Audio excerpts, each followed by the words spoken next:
बिस्मिल्लाहिर्रहमानिर्रहीम। अस्सलाम वालेकुम क्लास। आज हम पढ़ेंगे unit number 5 algebraic fractions exercise 5.2।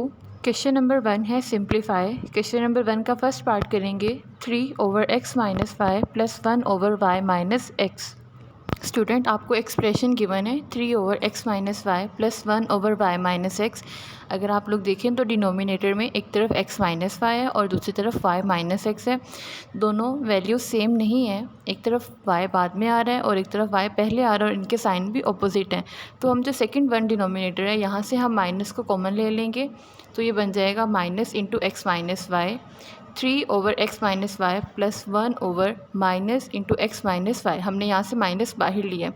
अब माइनस प्लस मल्टीप्लाई होकर माइनस हो जाएगा, तो 3/x - y - 1/x - y। अब हम देख सकते हैं कि डिनोमिनेटर सेम हो चुका है। डिनोमिनेटर को हम एक दफ़ा लिखेंगे और नोमिनेटर्स को हम सॉल्व कर लेंगे। x - y 3 - 1, 3 में से 1 माइनस हुआ तो 2, 2/x - y। Next question number 1 का थर्ड पार्ट है x + y/12x - 6y + x - y/18x - 9y। Students यहाँ पर डिनोमिनेटर डिफरेंट है तो हमें इनका एलसीएम लेना पड़ेगा। सबसे पहले मैं 12x और -6y में से कुछ कॉमन ले रही हूँ, तो वो 6 कॉमन आ रहा है। जब हम 6 कॉमन लेंगे तो रिमेनिंग 2x - y आ रहा है। सिमिलरली सेकेंड डिनोमिनेटर से हम 9 को कॉमन निकालेंगे।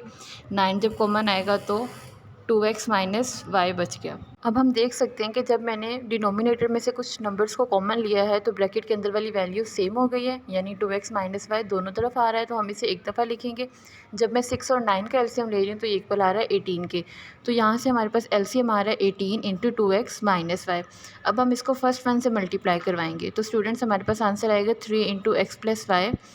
देन हम इसको सेकेंड वन से मल्टीप्लाई करवाएंगे तो वो आएगा 2 into x - y।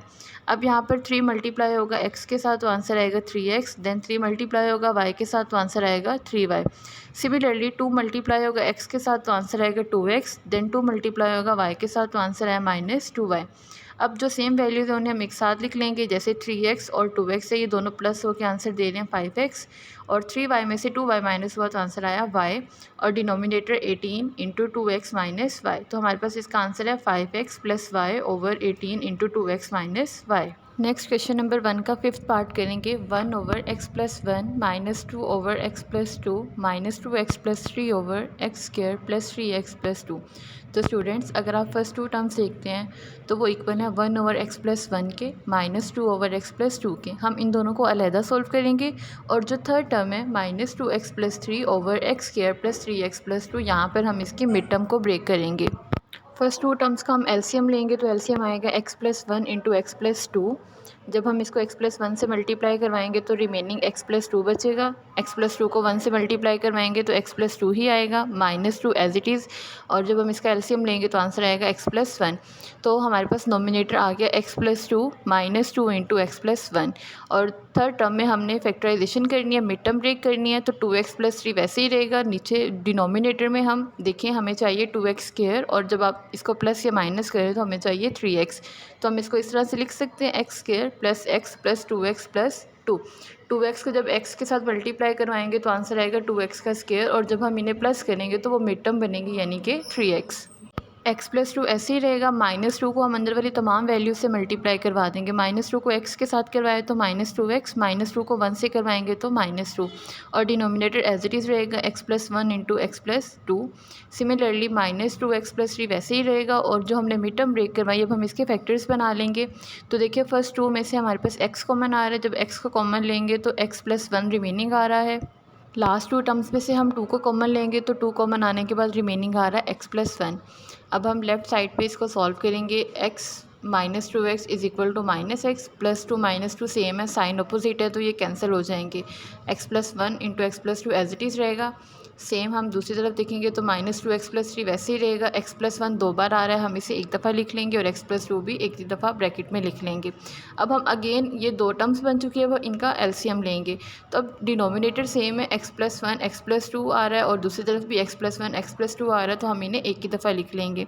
x + 1 into x + 2 -x - 2x plus -+-3। अब -x - 2x दोनों सेम वैल्यूज़ हैं, लेकिन साइन भी सेम है, तो ये वैल्यूज़ प्लस हो जाएंगी। तो -x - 2x is equal to -3x और -3 वैसे ही रहेगा। अब हम देख सकते हैं डिनोमिनेटर सेम है तो ऐसे ही रहेगा।